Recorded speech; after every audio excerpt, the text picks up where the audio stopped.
Je sais pas trop de quoi parler aujourd'hui, donc cette vidéo va parler du jeûne hydrique. J'ai vu une vidéo passer sur TikTok il y a pas longtemps d'une dame, d'une fille hein, qui disait qu'en chaque début d'année, elle faisait un jeûne hydrique. Et en fait, j'ai pas pu voir plus de vidéos que ça parce qu'en fait, elle a dit qu'elle n'avait pas pu faire plus de vidéos parce que TikTok l'avait banni du fait que le jeûne hydrique pouvait donner des troubles alimentaires. Je suis assez d'accord avec ça, en soi. Et en même temps, je suis pas non plus d'accord avec ça.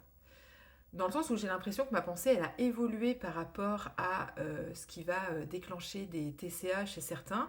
D'ailleurs, j'ai aussi vu une vidéo de Juliette Katz aujourd'hui, qui est donc une personne en situation d'obésité, je pense, ou surpoids.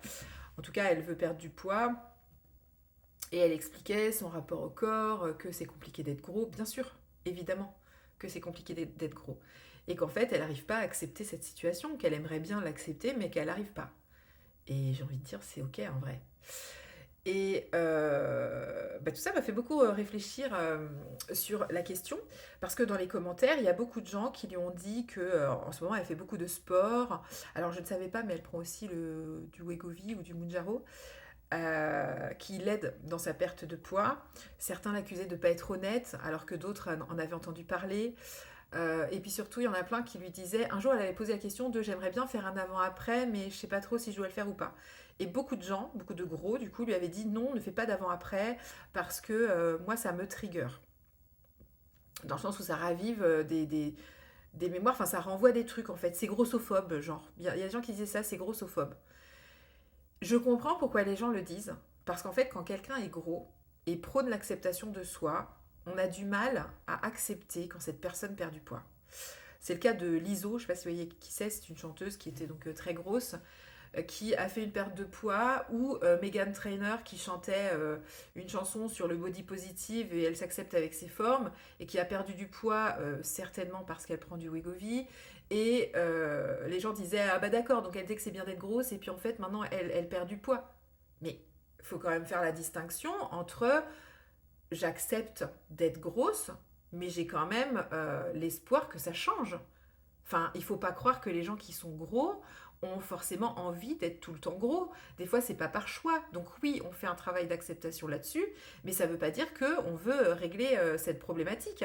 Mais on sait très bien qu'en faisant des régimes, c'est pas la solution. Enfin, c'est plus compliqué que ça. Le trouble alimentaire, c'est vraiment une maladie mentale. Et en fait, on est dans sa tête tout le temps. Et l'idée, c'est de revenir dans le corps. Et du coup, ce que je voulais dire par rapport au jeûne hydrique, c'est que je comprenais pourquoi TikTok voulait le bannir, et en même temps j'ai envie de dire non, parce que tout ce qu'on voit des skinny talk, ils sont pas bannis, alors excusez-moi, mais ça peut développer des TCA chez les jeunes, donc là je trouve que c'est pas normal. Mais en effet, faire un jeûne, c'est pas anodin, et encore une fois, je pense que tout dépend de l'espace euh, d'où part cette volonté.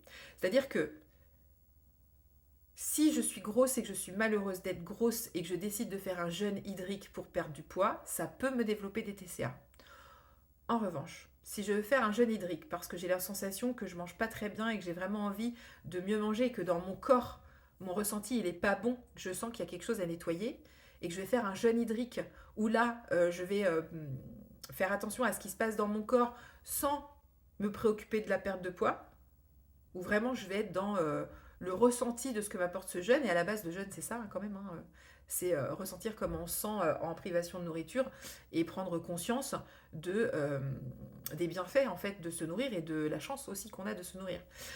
Donc, euh, donc là, ça me paraît pas problématique et ça ne créera pas de TCA. Et d'ailleurs, cette personne-là n'avait pas l'air de comprendre pourquoi c'était problématique pour certaines personnes, encore une fois. Parce que quand on n'a pas de TCA, ben, le jeûne hydrique, on ne le verra peut-être pas dans un but de perte de poids, mais dans un but d'amélioration de sa santé, de nettoyer l'organisme, parce que c'est ça le but du jeûne hydrique, de base. Et du coup, je me disais, bah, en fait, c'est aussi, c'est pareil pour le régime. C'est-à-dire que quelqu'un qui fait un régime sans l'idée de perte de poids, enfin, c'est pas une nécessité forcément de perdre du poids, mais c'est finalement peut-être de mieux se sentir dans sa peau. Alors, je sais que des fois ça va de pair, Parce que les gens disent oui, mais je sais que je me sentirais mieux dans mon corps si je perds du poids. Pas forcément vrai. Je sais, je l'ai expérimenté. C'était pas le cas. J'ai eu beau perdre du poids, je me sentais toujours aussi mal dans mon corps parce que c'était pas une question forcément de poids, mais de mon rapport à mon corps. Et donc, je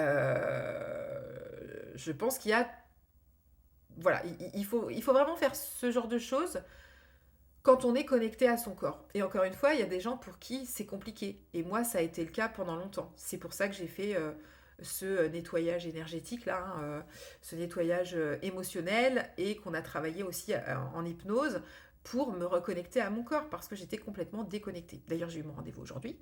Ça s'est très bien passé. Mais de toute façon, je n'en doutais pas puisque j'ai déjà fait plusieurs rendez-vous avec elle et qu'à chaque fois, c'est top. Maintenant, je vais laisser infuser tout ça. Ça s'est passé comme un petit peu tout le temps, hein, c'est-à-dire que d'abord on verbalise quelle est la problématique. Par rapport à ce qu'on verbalise, elle nous fait des séances de FT là où on se tapote en répétant des phrases, j'ai le droit, je m'aime, je sais pas quoi là. J'avoue que je réfléchis pas trop quand c'est comme ça, je répète juste bêtement les phrases. Et puis ensuite on passe sur la table où là il y a la libération émotionnelle. Donc en gros c'est être attentive à ce qui se passe dans son corps et laisser infuser. Bon, moi je suis très très réactive, donc moi j'ai le corps qui convulse dans tous les sens. Et ensuite il y a une petite hypnose pour voilà, de nouveau éduquer l'inconscient sur faire des meilleurs choix alimentaires, etc. Se reconnecter à son corps, etc. Donc là je vais laisser le temps que ça s'infuse. Hein. Je ne vais pas tout de suite me dire bon allez, non, je laisse faire. Et puis je pense que ça va venir au fur et à mesure. Je ne veux pas me mettre de pression par rapport à ça, mais j'ai pas de doute sur le fait qu'il va y avoir des conséquences de tout ça parce que ça a toujours fonctionné. Donc je vois pas pourquoi ce serait différent aujourd'hui. En tous les cas, c'est ça, c'est se reconnecter au corps parce que moi j'ai quand même des fois de la difficulté à le faire. Et là, dans toutes les compulsions alimentaires qui sont revenues, parce que c'était revenu quand même intensément, j'en ai pas trop parlé ici, mais ouais, j'ai lâché prise. Hein. J'ai dit, écoute, c'est là, tu laisses faire. Et t'as ton rendez-vous, on verra ce qui se passe après. Mais du coup, j'étais pas du tout dans mon corps. J'étais vraiment dans. Je prenais pas du tout de plaisir. C'était pour le coup émotionnel, hein, je pense. Vraiment. Et, et voilà. Et quand on fait les choix du corps, ben, ça change tout. Vraiment. Et c'est vrai qu'on devrait faire des choix plutôt avec le ressenti et pas avec le mental. Et d'ailleurs, dans tous les cas de figure de la vie, je trouve ça se vérifie. Je vais prendre l'exemple, par exemple, de quelqu'un qui est pas heureux au travail, qui dit ah non mais j'aime pas mon travail, oui mais je peux pas changer parce que j'ai un crédit maison, et puis j'ai mes enfants qui sont à l'université, et puis ceci et puis cela. Bah là en fait, on n'est pas dans son corps, on est dans le mental. C'est-à-dire que si on était dans notre corps, on se dirait non mais là par contre je peux plus. Oui rationnellement c'est pas bien que je quitte mon travail, mais voilà il y a aussi le corps, hein, le corps des fois qui a des douleurs, etc. Et on l'écoute pas en fait, on n'est pas dans le ressenti, on est dans le mental de non mais je peux pas parce qu'il faut que je paye mes crédits, etc., etc. Or il peut y avoir d'autres solutions en fait, hein, et je sais que c'est le cas parce que quand on a un burn-out il se passe quoi? On s'arrête. On n'a pas le choix en fait. Quand on est en maladie ou on s'arrête. Donc c'est possible, mais c'est juste qu'on ne fait pas des choix avec notre corps et notre ressenti, on fait des choix avec notre mental. Et je pense que vraiment, il faut revenir au corps, au cœur aussi, tout le temps. C'est important, je pense.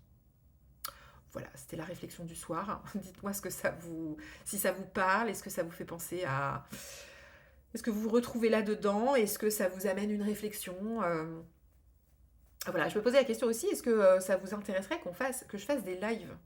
Donc en gros, je me mettrai en live à un horaire choisi, certainement en soirée. Et bah, vous pourriez me poser dans ce live toutes les questions que vous voudrez et j'y répondrai. Parce que bah, c'est vrai que des fois dans les commentaires, on n'a pas trop envie de s'exposer, ce que je peux comprendre, parce que c'est public.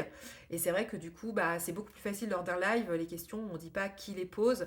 Enfin, c'est un peu plus discret. D'ailleurs, je crois qu'en plus, il y a le moyen de poser des questions en off, il me semble. Enfin, il faudrait que je regarde. Donc, si ça vous intéresse, bah, n'hésitez pas aussi à le noter. Et à ce moment-là, je mettrai une petite date. Voilà. Et bien, je vous remercie de m'avoir écouté. Pour ceux qui m'ont écouté, n'oubliez pas de liker et de vous abonner. Je vous avoue que pour l'algorithme, c'est important. Et je vous souhaite une belle soirée. À bientôt.